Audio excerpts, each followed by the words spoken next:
શું છે આ તારું કેવું મારે પૈસા માગતો આપણી આમ એવી કાતર મારે જય માતાજી મિત્રો, સવારના બધાને મારા જય માતાજી. ચાલો આજે શુક્રવાર છે એટલે આપણે નિશાળે સરસ મજાના થેપલાનું આયોજન કરવાનું છે. થેપલા અને ગ્રેવીવાળું શાક સરસ મજાનું બનાવવાનું છે. ને ત્યાર પહેલાં આપણે થોડુંક વાન ભરી લઈ અને બપોરે થેપલા અને શાક અને સુખડી નાસ્તામાં આપવાની છે. બનાવી નાખીને બપોર પછી પાછા હાજર આવે એટલા મુજબ આપણે ફેરીમાં સડી જાવ, કારણ કે 3 દિવસ આપણે હમણાં પરીક્ષા હાલતી હતી. 3 દિનની પરીક્ષા, દર મહિને આપણે 3 દિનની પરીક્ષા આવે છે. એ પરીક્ષા આપી દીધી અને રિઝલ્ટ આવી ગયું, આપણે પાસ થઈ ગયા. દર મહિને પાસ થઈ જાય છે. નાના હતા તે નિશાળેથી છટકી ગયા હતા, પરીક્ષા ન આપતા અને બહુ ભણવાય ન જતા. એટલે હવે અટાણે નિશાળે જવાનું છે અને પરીક્ષા આપી, 2 વસ્તુ હવે કરી છે અત્યારે. એટલે એવું ન સમજવું કે નાના હોય છટકી જાય મોટા પડે ન આવે. નાના હોય છટકી ગયા મોટા થઈ જાય પછી આવે ખરું એમ ફાયદો. ચાલો મિત્રો, અમે અત્યારે નિશાળે આવી ગયા છીએ અને નિશાળે ગરમા ગરમ થેપલા બનાવવાની તૈયારી કરી છે. થેપલાનો લોટ બંધાઈ ગયા છે, 2 પીંડા. હવે વણવાનું કામ ચાલુ. તવો મુકાઈ ગયો, તવામાં જો ધોવાળા નીકળવા મળ્યા. મણો તળવા ને હાલો હવે મણો વણવા લાકડી તળાઈ જાય પચકડા. બપોરે જમવાનું આપી દઈ, સરસ મજાનું ગ્રેવીવાળું બટેટાનું શાક, થેપલા, સુખડી નાસ્તામાં આપવાની છે.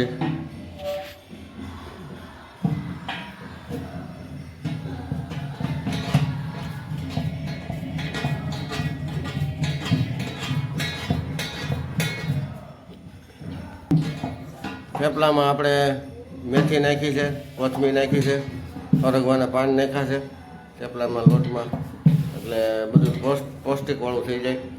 કે આપણે નિશાળે આપણે નિયમ છે અરગવાના પાન ને મેથી એવું નાખો એટલે પૌષ્ટિક મળે છોકરાઓને. પૌષ્ટિક આહાર કહેવાય. અને તમે માનો કે ન માનો, આપણે ઘરે થેપલા બનાવી એ ન ભાવે, બાકી અહીંયા બનાવો મધ્ય ભોજનના થેપલા એટલે તમને આમ જો જમાવટ થઈ જાય, મને ભાવે એટલા.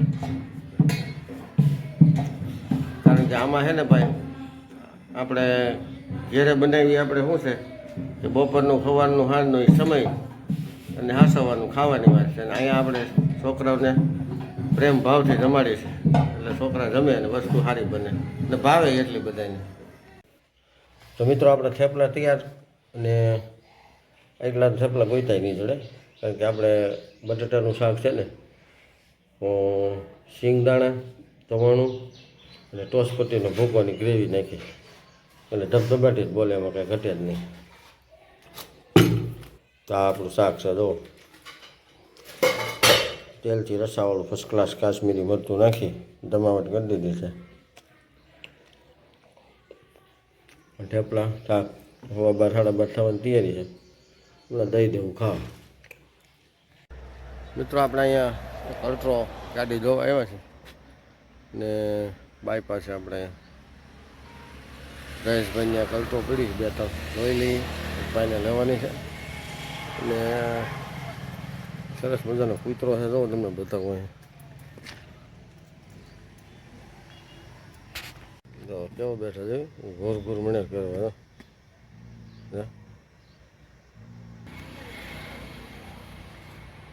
હા યાર, એને રગડા છે બધા, અને બાંધ પાડેલો છે. શું છે આ તારું કેવું મારે પૈસા માગતો આપણી આમ એવી કાતર મારે. મિત્રો, ગાડીઓ બહુ જાજી પડી છે, જૂની કોઈને લેવી હોય તો આવી જજો. આ જયેશભાઈ ત્યાં છે આપણે અમરેલી રોડ રિલાયન્સ પંપની સામે. ને બધી ભાવમાં થાય એવી ગાડીઓ. 20 છે, પછી વેગેનાર છે, અલ્ટ્રો છે, બહુ લાટ ગાડીઓ હોય. અંદાજે ડોળા કેવા કાઢે છે? પૈસા માગે છે કાંઈ નહીં, એ શું લેવાનું ડોળા કાઢે? સમજો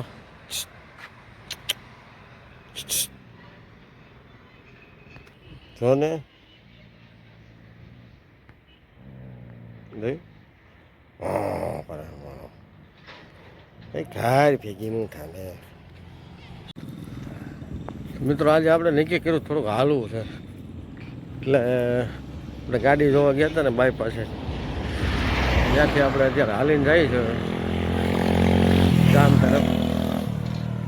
ગામ પાછળ આપણો અમરેલી હાઈવે, બગસરા અમરેલી હાઈવે. ને થોડોક વિકાસ કર્યો નગરપાલિકા અહીંયા બગસરામાં, કે બે બાજુ સ્ટ્રીટ લાઇટો નાખી દીધી રોડ ઉપર બાયપાસથી, એટલે ધીમે ધીમે અંધારું થાય એ પહેલાં લાઇટ થઈ જાય. બગસરા નગરપાલિકા આપણું હાર્દિક સ્વાગત કરે છે. આવું બધું નગરપાલિકાએ આપણે બાયપાસ ઉપર સરસ મજાનું બનાવ્યું છે. જોવો તમે, નિર્મળ ગુજરાત, ભારત ગુજરાત બધું.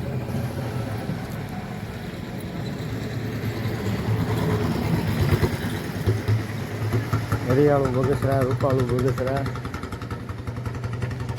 હા જોઈ જાવ, જંગલના રાજાના ફોટા કેમ છે?